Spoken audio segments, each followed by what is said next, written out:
Hello there, my name's Annette with Sunbeam Fabric Art. Welcome to my channel. Today I've got an easy project for you that you are just going to love. What you see me doing here is looking through my stash of 10-inch squares. I'm looking for the right combo of focus fabrics and contrasting fabrics. I'll leave details in the description of this video, the show notes. And I will also leave a link to the previous video I made with this same method. And you can also make this quilt from yardage. You just want to cut your squares into a number that is easily divisible by 4.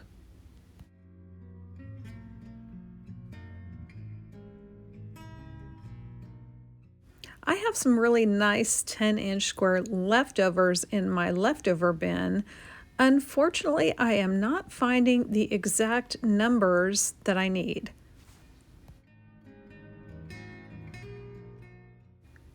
But that is okay because I happen to have a lot of pre-purchased, pre-packaged layer cakes that I also need to clear out of my stash. What I'm looking for are 16 focus fabrics, 10 squares that are contrasting to the focus fabrics, and then 2 more squares that are contrasting even to that. Those Christmas cats are very cute, but they don't have the right combination of fabrics that I need. The next layer cake I pulled off the shelf was all the same. That looks very, very similar. There's no contrast in there at all.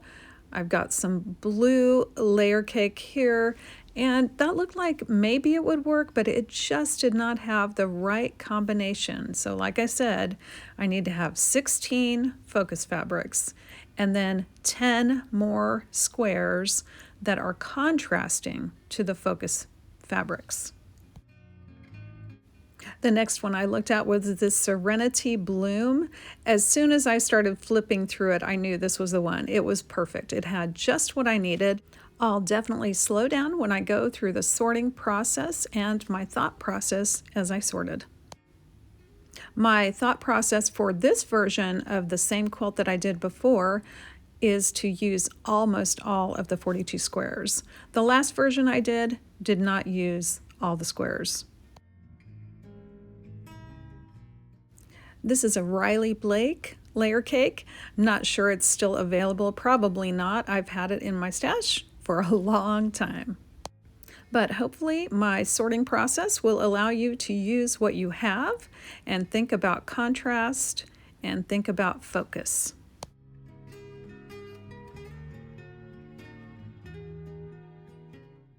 The first thing I'm going to do is try and figure out which of these fabrics will be my 16.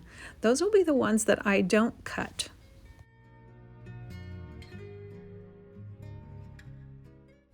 In the last quilt I made with this type of pattern, it was pretty easy because there were floral prints of various colors, and those were easily selected to be my focus. And I also had white background for the contrast, and I had a couple of black background florals for the cornerstones, so it was easy to choose. In this case, it was a little bit tougher because everything is blue.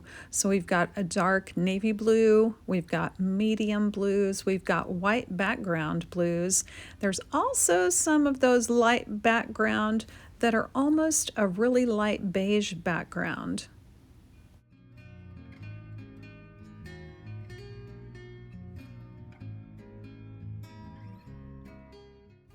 Originally, I assumed that I would be using these dark background florals for my focus fabric, but it turned out there just weren't enough, and I thought it would be better if I used the lighter background for my focus fabric.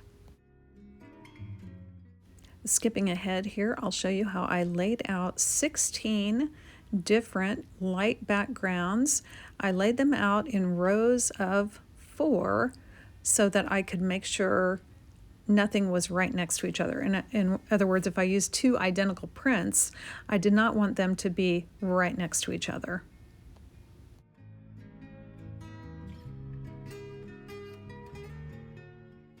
So I've got row 1 figured out there, and then I'm going to start on row 2, and I'm just laying that out about an inch or two below the top of row 1. This way I can make sure nothing is right next to the exact same print.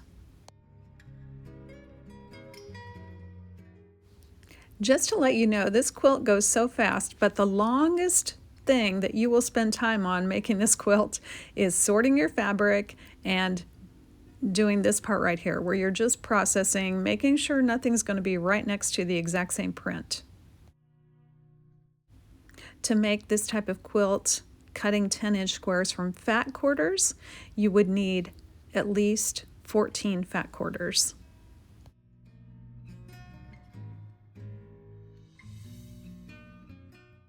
Next, I picked out 10 of the very darkest prints in this layer cake. And I set aside 2 medium blue shades for the cornerstones. My next step before I sit down at the sewing machine is to cut the 10 dark squares that I'm using for my contrast into 4 strips of 2.5 inches each. I laid those strips into separate piles. I finished cutting those 10-inch squares, and I added those strips to the existing strips. I put all the stacks into one so that I would just be able to sit down at the sewing machine and chain piece. Each row is going to have 4 of my focus fabrics. I'm going to stitch a sashing strip on the right-hand side of each focus square, but my very first one, I'm going to stitch that sashing strip on both sides. So for each row of 4, I need 5 sashing strips.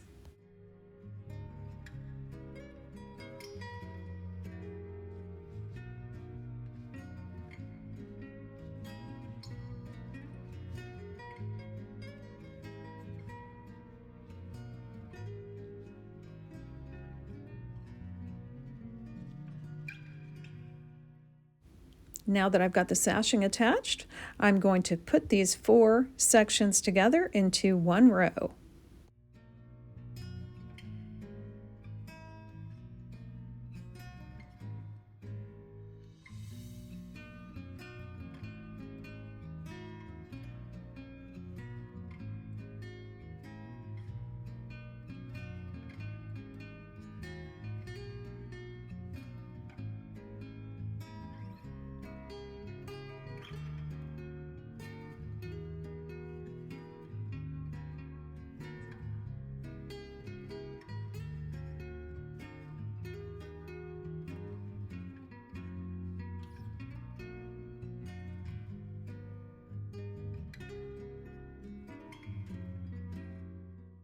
I'm going to fast forward through making the other 3 rows here.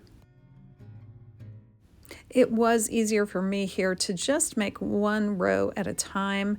Sometimes I like to chain piece long sections of quilts, but in this case, I just thought it was easier for me.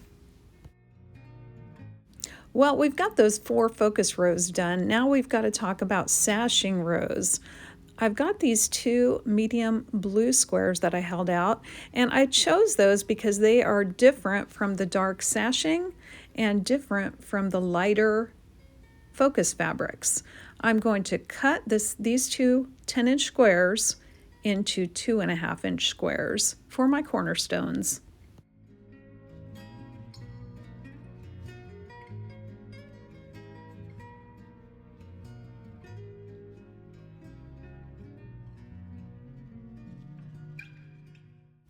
Building this sashing cornerstone row is pretty easy if you think about it this way. Those 10-inch sashing strips become my focus block, and I will need 4 of the focus sashing strips and 5 of the cornerstones for each row. I'm building these rows 4 sashing strips at a time. I'm going to stitch a cornerstone onto the right-hand side of each long sashing strip, and then I can see pretty easily when I have 4 of them.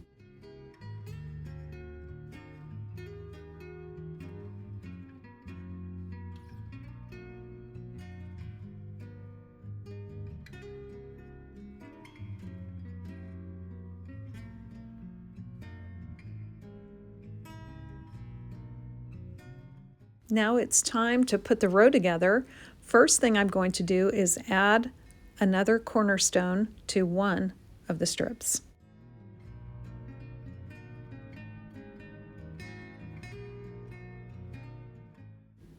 Once I join those first 2 strips, I can just flip around the tail end and add the other 2 strips.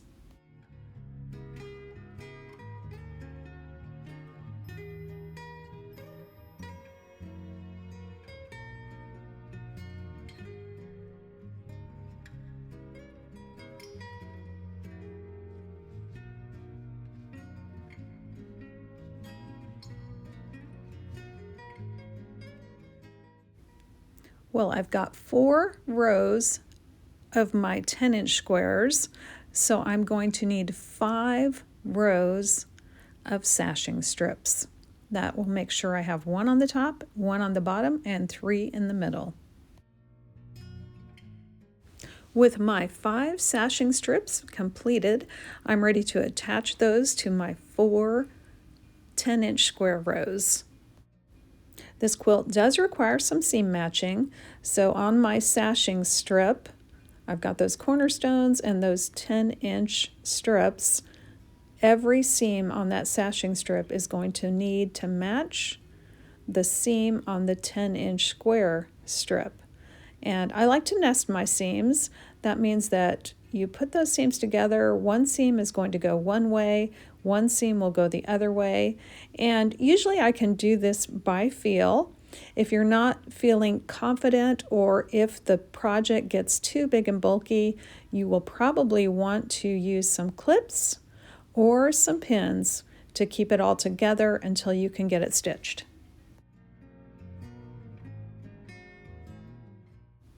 For the top row of my quilt, I'm putting that sashing strip on both the top and the bottom. And then the other 3 rows, I'll just put the sashing strip on one side.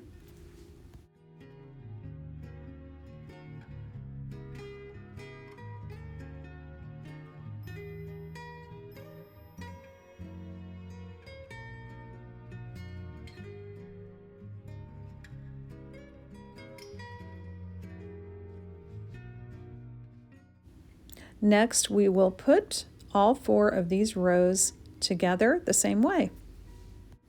And I did get out my clips at this point just to kind of give you a look at how that works. And I'm nesting those seams, like I said, one seam going one way, one seam going the other way, just placing a clip there to hold it in place.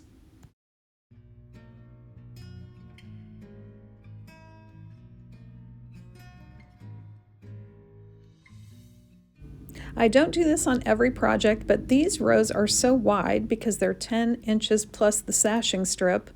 I went ahead and clipped all the sections. So once I get these all clipped in place, I'm only going to have to sit down and sew my 3 seams, and then I will be done, except for part 2, which is using up the leftovers.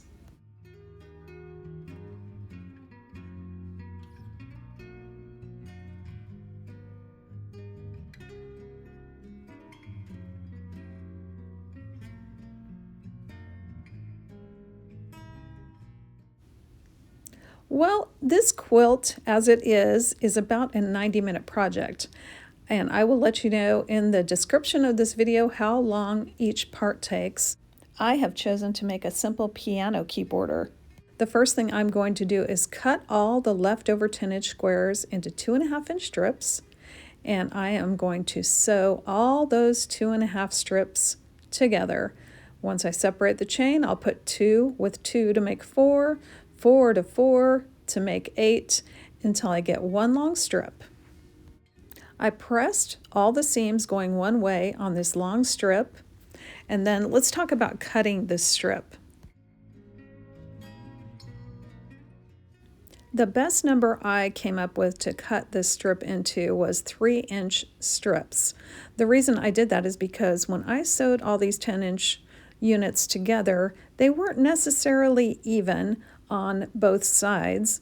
So I thought, well, I can allow 3 equal 3-inch sections, and then I would have the little overhang as waist.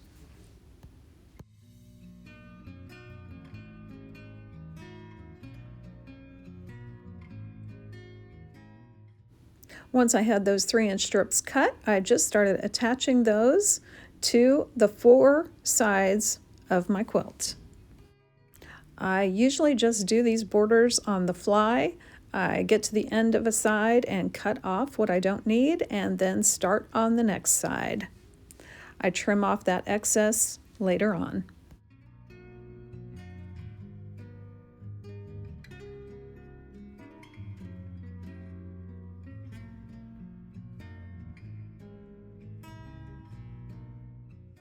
Since I only had 3 strips that I had cut, I needed to put some leftover strips together to do that 4th side of the quilt.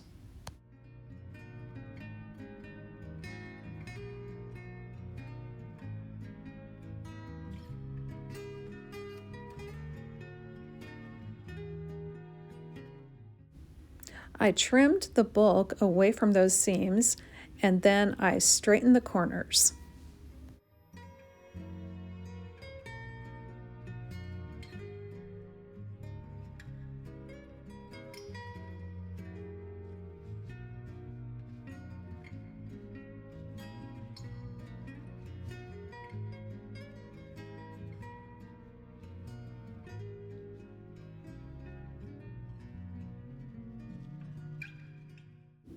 The last thing I did for this quilt was to press all the seams nice and flat.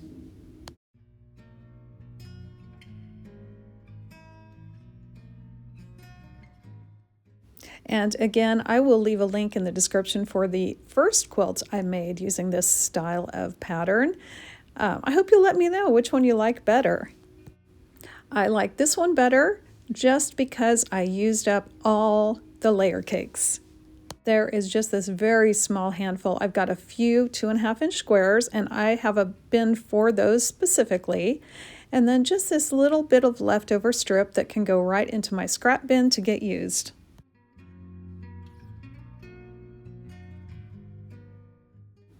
Well, let's take a look at this finished quilt. Here you go. You can see those focus squares stand out so well against those darker sashing strips. And the 10-inch squares that I used for the border, they were mostly medium. I used up most of my lights, I used up most of my darks, so that border, piano key border, uses mostly mediums. So that is a nice look. If you're enjoying my content, I invite you to subscribe, and if you hit that little bell icon on YouTube, you'll get notified when I post new videos. Thank you so much for joining me today, and I hope to see you back again real soon.